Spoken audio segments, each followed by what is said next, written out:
Hello friends, welcome to Creative Medicine.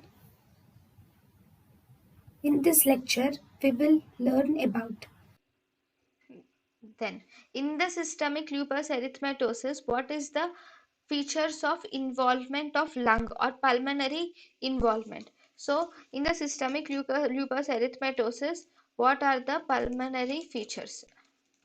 So these include in the systemic lupus erythematosus, the patient can develop pleuritis and pleural effusions can occur. These are actually the most common pulmonary manifestations of systemic lupus erythematosus.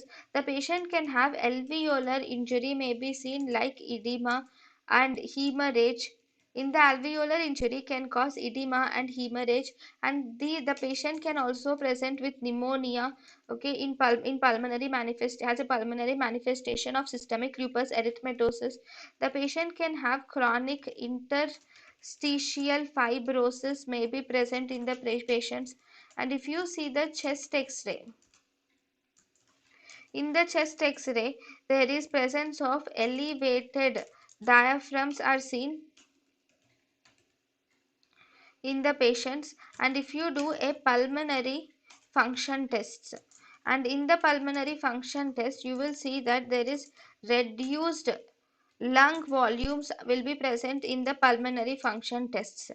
Okay, there are no cavitary lesions. Cavity or cavitary lesions in the lungs are not features of the SLE. So no cavitary lesions. And if you see, there is one more important point in pulmonary manifestation is there is shrinking lung is seen in the systemic lupus erythematosus, and this shrinking lung is mainly seen due to the diaphragmatic injury. Due to the diaphragmatic injury, the patient will develop diaphragmatic myopathy. Due to the diaphragmatic myopathy, the patient develops shrinking lung syndrome. thank you and thank you for watching.